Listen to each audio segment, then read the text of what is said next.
Srila Prabhupada. The universal form of the Lord is a cosmic manifestation, which is an exhibition of the external energy of the Supreme Personality of Godhead. In space, there are innumerable varieties of planets and also the air. And in the air, there are variously colored clouds.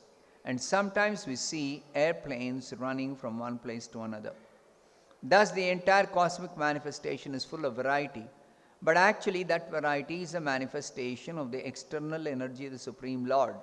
And that energy is situated in Him. Now, the Lord Himself, after manifesting His energy, appeared within the creation of His energy, which is simultaneously one with and different from Himself. And therefore, the demigods offered their respects to the Supreme Personality of Godhead, who manifests Himself in such varieties. There are some philosophers called non-dualists who, because of their impersonal conception, think that varieties are false. In this verse, it is specifically stated, Yo Mayaya Virachitam. This indicates that the varieties are a manifestation of the energy of the Supreme Personality of Godhead. Thus, because the energy is not different from the Godhead, the varieties are also factual. The material varieties may be temporary, but they are not false. They are a reflection of the spiritual varieties. Here, the word Pratijakshanaya, there are varieties, announces the glories of the Supreme Personality of Godhead, who appeared as Naranarayana Rishi and who is the origin of all varieties of material nature. Thus ends the Bhaktivedanta purport. So here is a description of the genealogy of the third daughter of Swayambhuva Manu by name Prasuti. Prasuti was married to Daksha. Daksha was the son of Brahma. Daksha is also a Prajapati. So Prajapatis are meant for populating the universe with good progeny. So Daksha begot 16 very beautiful daughters in his wife Prasuti. And these 16 daughters were married to different other great personalities. So 13 of the daughters of Daksha were married to Dharma, and one of the daughters of Daksha by name Murti, she gave birth to the Supreme Personality of Godhead Naranarayana. There is the description on the occasion of the appearance of Naranarayana, the entire world was full of joy. Why is that? Because the Supreme Lord is the reservoir of all happiness, all joy. So when He appeared, the entire world was filled with joy. And this was very evident in so many ways. Everyone's mind became tranquil. Everyone's mind became very peaceful. In the Bhagavad Gita it is said, Ashantasya kuta sukham. Unless one is peaceful, how can one be happy?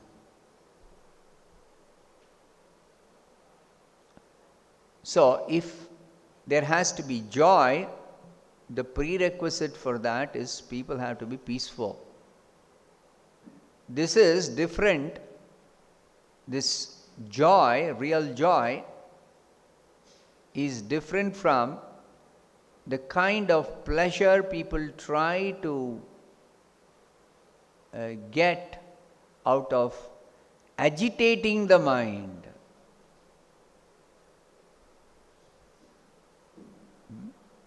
People who are ignorant or people who are seeking pleasure through material means, generally they want to agitate their mind or senses and squeeze out some happiness.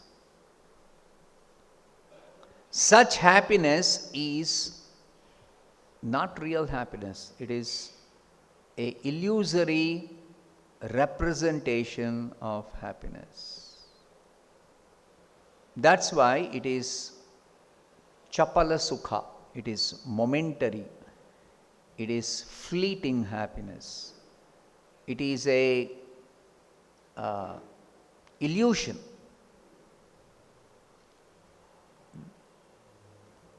And such happiness is never satisfying the soul, the real person, the real you.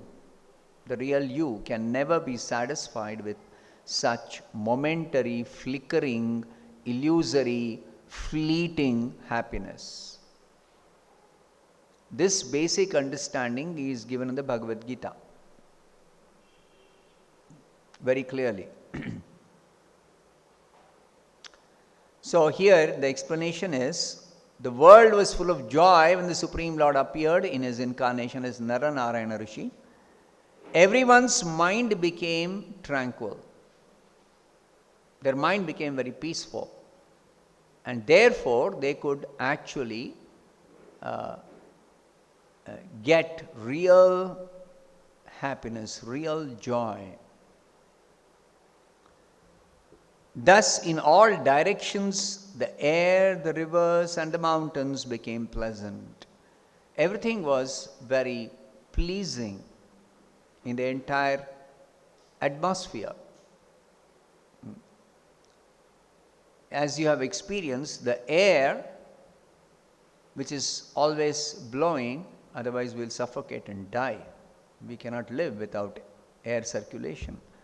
So the air can be a gentle breeze which is very pleasing to our senses. It can be just the right temperature, which is neither too hot nor too cold. So all these characteristics are only visible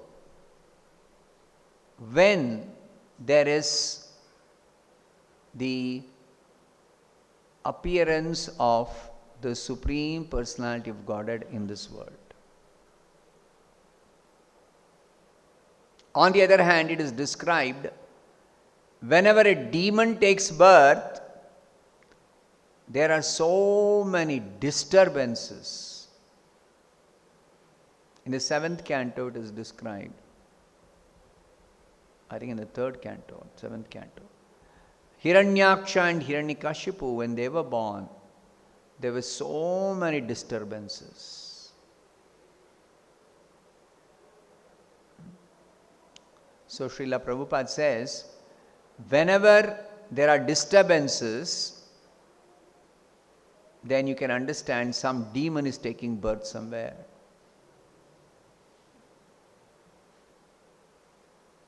You see? So, one cannot expect peace of mind, happiness, without good progeny.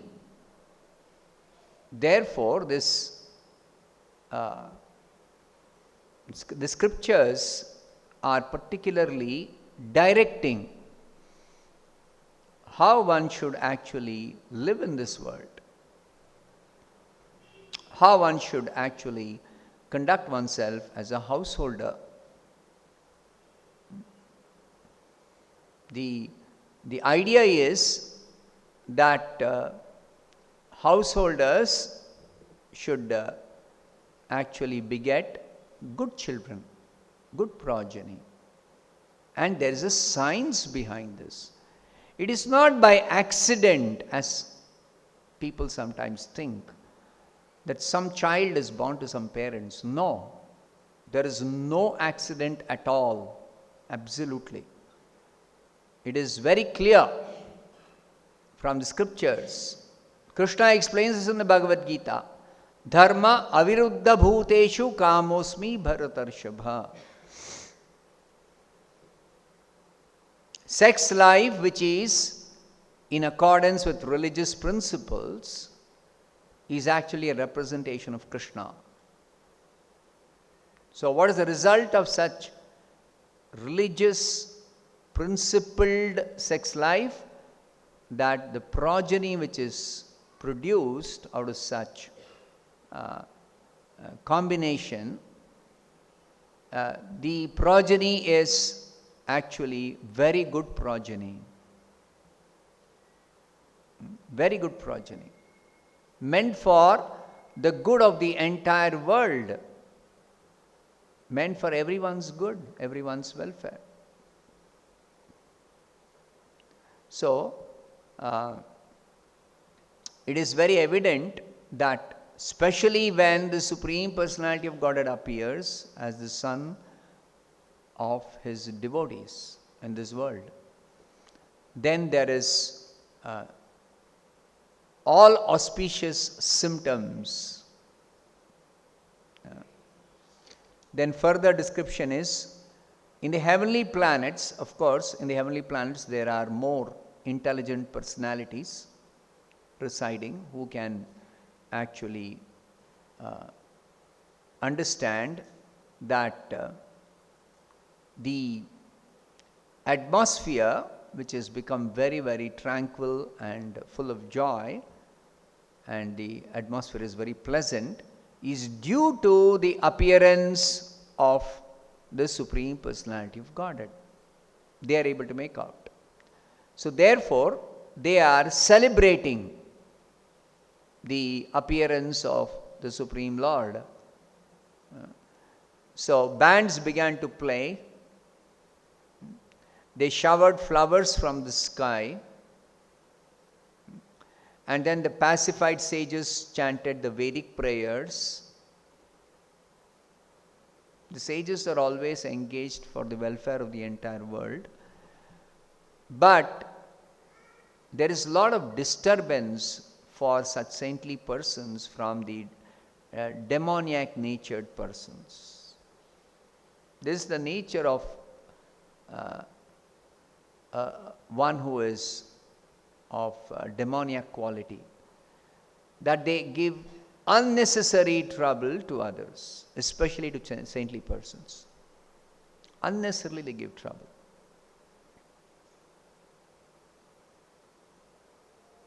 They always are envious of the Supreme Lord and his devotees. This is the nature of a demon. So, demoniac nature is not just somebody who is opposed to the divine nature. It is not just the opposite. In addition to being opposed in qualities, being of opposite qualities, they particularly want to give trouble unnecessarily. They unnecessarily want to give trouble. Just like the description is given, Hiranyaksha, when he was growing up, he became so very strong, he started simply smashing whatever came in his hand. Now, somebody is having a lot of strength, it can be put to good use. But no, he is unnecessarily creating so much disturbance. And he is searching for somebody with whom he can fight and who will be a good match for his strength. He doesn't want to properly utilize his extraordinary strength that he has. So this is demoniac nature. So such demoniac nature is simply a disturbance for everyone. Even the other demons are disturbed by demons. It's not just only saintly persons. They particularly single out saintly persons, but they fight amongst each other also. That is also there. They never accept any authority. So, clearly these demoniac qualities are described by Krishna in the 16th chapter of the Bhagavad Gita. So, don't mistake these demoniac qualities to be simply the result of the influence of one of the three gunas. No, it is not just the influence of the gunas alone which is called demoniac quality. Of course, the demons are generally situated in Rajoguna and Tamoguna. But even if a demon is situated in Sattva-guna, the demoniac quality is different than divine quality. That's why you see in the Bhagavatam, if you carefully study the Bhagavatam, Indra is of divine nature. Generally, such divine nature people are in Sattva-guna. Sometimes, even those of divine nature may become influenced by Rajoguna or Tamoguna. But still, because they are of divine quality, they realize their mistake if they do any mistake, and they correct themselves. They are amenable for being corrected. This is one of the divine qualities, amenable for correction. Whereas demoniac nature is incorrigible, cannot be corrected. Cannot be corrected. So therefore, the only hope for those of demoniac mentality is that either they are killed by the Supreme Personality of Godhead, which is not killing, which is actually delivering them. The Supreme Lord personally delivers them, or the pure devotee, empowered pure devotee of the Lord somehow is able to purify them by their causeless mercy. That's the only hope for the demoniac nature. Otherwise, they simply are progressing towards hell. Krishna says in the Bhagavad Gita in the 16th chapter, Tanaham dushatak kruran samsareshu naradhaman kshipami ajasram ashubhan asirishveva yonishu. They degrade themselves more and more and more and more, and they go down.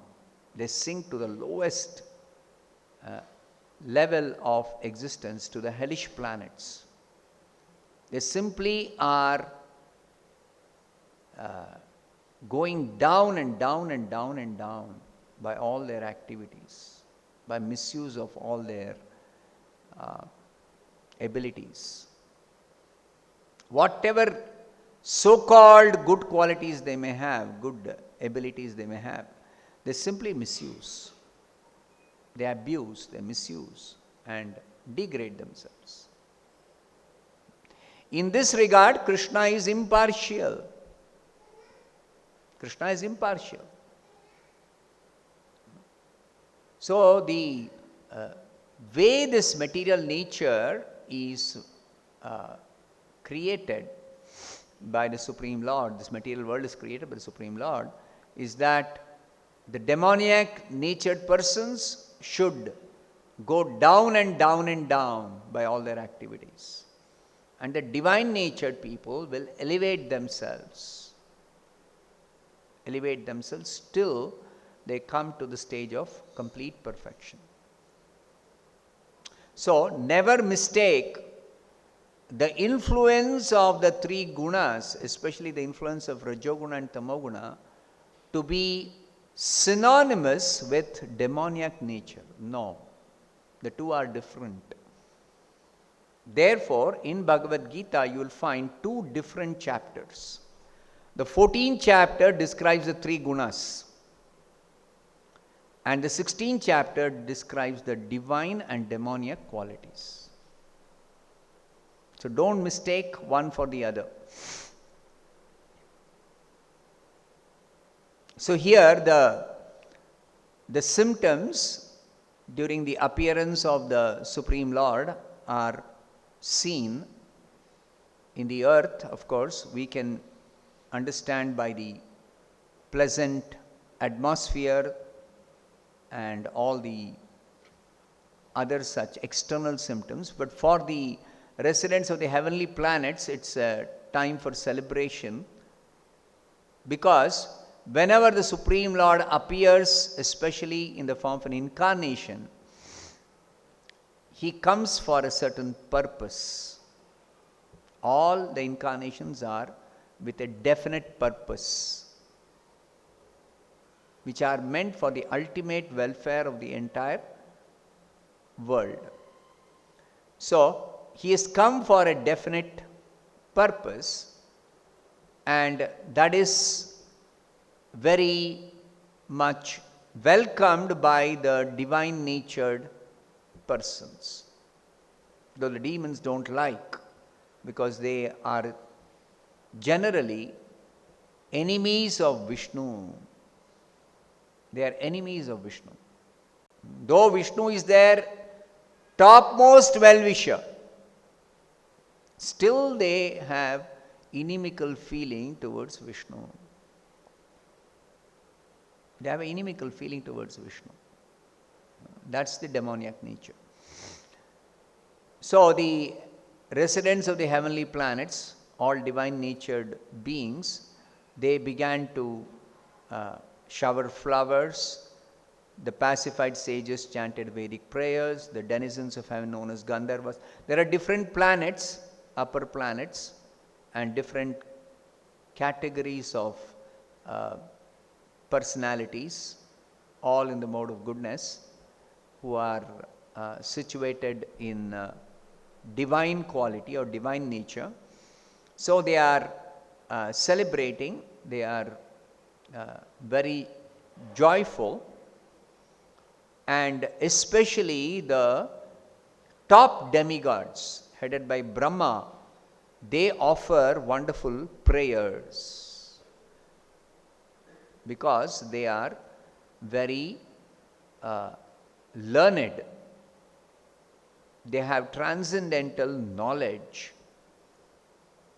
To offer prayers to the Supreme Lord, unless one is trained in spiritual knowledge, one cannot offer prayers. So, the demigods great demigods headed by Brahma,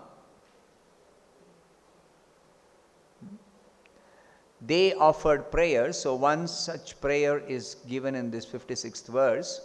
Let us offer our respectful obeisances unto the transcendental personality of Godhead. Very clearly they recognize the Supreme Lord, even though he is appearing as one of the beings of this world. Like so many children are born to different Prajapatis, he is also appearing as the son of a Prajapati, but he is not one of the created beings. So they are particularly telling, we offer our respectful obeisances unto the transcendental personality of Godhead. This is the difficult portion in recognizing the personality of Godhead who has appeared in this world. It is not possible for those who are lacking this spiritual knowledge, transcendental knowledge. So the Lord appears and he is identified as the Supreme Lord, by those who are having transcendental knowledge. So it is not by some popular vote or some mass of people believing or thinking or considering somebody as God. No, it is not at all dependent on that. Especially in Kali-yuga, people tend to think if there is some personality who is very, very popular as God, then they tend to accept without properly verifying from the proper authoritative sources. They accept, oh, this person is God. Or they say, I believe. So this is the unfortunate ignorance that is prevailing so much in Kali-yuga. Especially in our times, we can see very clearly that so many people pass off as incarnation of God by one simple symptom that the person who is considered as an incarnation, due to whatever reason, because there are so many people who accept, there are so many temples, so many followers, so many so-called devotees, and it is a mass phenomenon, mass of people.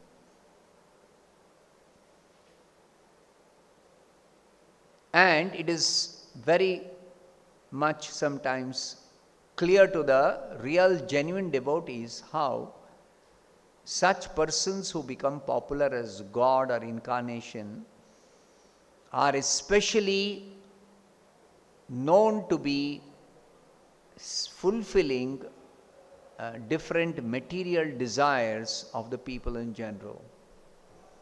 In this material world, people in general are full of material desires. They are always seeking fulfillment of such desires. Especially in Kali-yuga, people are not inclined to follow the scriptural injunction or scriptural direction that they have to perform some yajna, dana, tapa. They don't want to necessarily very rigidly or properly follow that for fulfillment of material desires. They want a shortcut, especially in Kali-yuga. People want a shortcut. And somehow they are able to get some fulfillment of their desires by following some personality whom they consider as God simply because some material desire is fulfilled, or some distress, they get relief from some distress. Either of these. Therefore, Krishna says in the Bhagavad Gita, who are the right candidates to begin to render devotional service to Krishna and not anybody else? It is Chaturvida bhajante mam jana sukrutino Arjuna. When in distress or when in need of wealth, it is natural for people to search out for somebody whom they can go to for getting some relief or getting some wealth or getting some material benefit. It is natural. But who will approach Krishna even under such conditions? Only the Sukrutinaha. That is very important. The opposite of this Sukrutinaha is described also in the Bhagavad Gita, Dushkrutinaha. Namam Dushkrutino Mudha Prapadyante Naradhama Maya Paharta Jnana Asurumbhamashta. So those who are Dushkrutinaha, they can never approach the Supreme Personality of Godhead. So such Dushkrutis, they approach. Now again, Dushkruti, you may think that bad people. But there is a definition. Who is a Dushkruti in the scriptures? Not our estimation or our feeling, our understanding. We are conditioned souls. We are not always accurate in our judgment or in our estimation.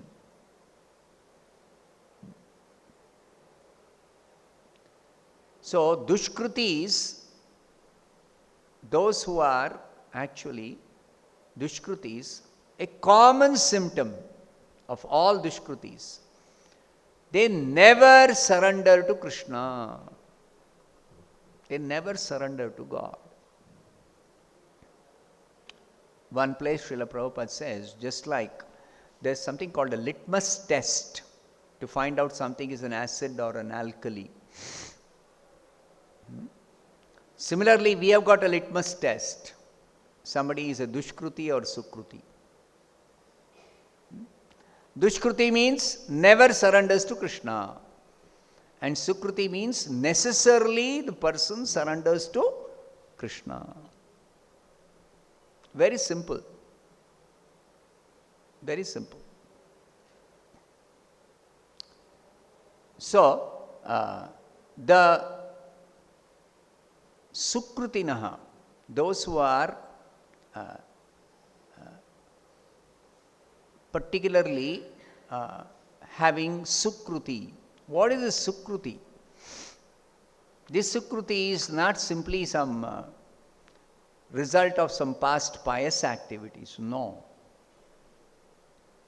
It is actually the merit which is accumulated, built up by different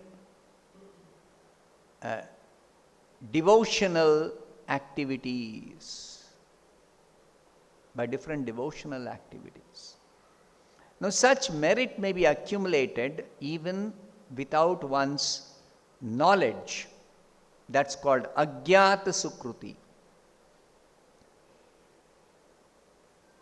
Just like in the beginning days in America, people wouldn't have recognized Prabhupada, especially the first year Prabhupada was in US. He was trying to preach and distribute books and trying to contact people in order to establish his preaching mission. So, let's say Prabhupada would have gone to some bookstore to keep his books, and he would have said, I'm feeling thirsty, can I have some water? Now, somebody, without knowing Prabhupada is pure devotee, Prabhupada is great personality, nothing. Just out of good manners, said, I will give you some water. Now that act of giving water to Prabhupada, that person is accumulating Sukruti, which is not possible by the same act of giving water to a thirsty person if that other thirsty person is actually a conditioned soul. It's not the same. So, knowingly or unknowingly, devotional service means any service rendered to the Supreme Lord or his pure devotees is resulting in Sukruti. So therefore, Prabhupada has established this Krishna consciousness movement Anybody who renders any service to this Krishna consciousness movement in any way, they are getting sukruti. And when this sukruti accumulates to a certain degree, then they begin devotional service. Specifically, they begin devotional service. The sukruti has to accumulate. Then they are able to approach the Supreme Personality of Godhead to begin rendering proper devotional service. So, this Krishna consciousness movement is such a benediction for the entire human society that anybody who renders any service out of any consideration, whatever it may be, even they appreciate, oh, this is a very nice movement. They get sukruti. They are making spiritual advancement. On the other hand, if somebody is even doing some welfare activity, but it is not service to the pure devotee or pure devotee's mission or to the Supreme Personality of God, they don't get any sukruti. They don't make any spiritual advancement. They may get some material benefit. They may get some punya, which is the cause for some material benefit. It's a material advancement. But that is useless as regards their elevating their spirit, soul, to get liberation out of material bondage. It is useless. All that punya, material punya. So,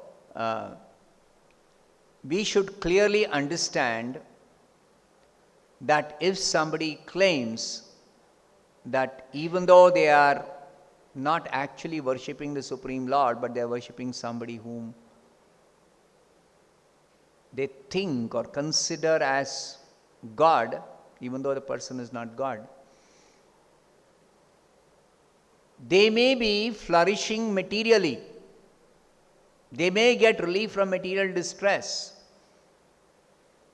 And sometimes it is seen that devotees who are worshipping the Supreme Lord under the direction of a bona fide spiritual master may not get distress immediately from some material problem. May not get relief immediately. So it seems like something is not working properly. In fact, the atheists and the worshippers of the false incarnations, they point out, what is the use of your going to Hare Krishna? Your problem is not getting solved. See, look at me. I had so much problem.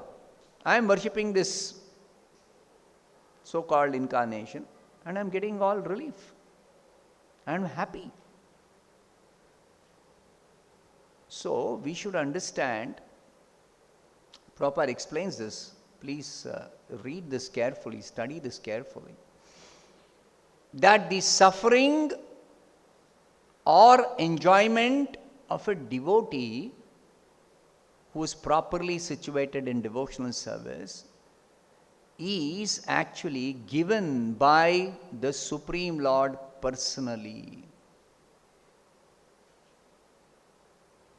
Whereas the suffering or enjoyment of a non-devotee is the result of that non-devotee's past karma, strictly under the laws of material nature. And material nature impartially gives the reactions. Somebody has accumulated some punya by performing some pious activities. They are entitled to some enjoyment, some opulence, material wealth, some power, some position. And those who are getting some sinful reactions due to sinful activities, breaking the laws of nature, they have to get some punishment, some suffering, all due to their own past good or bad actions, totally under the clutches of the material modes.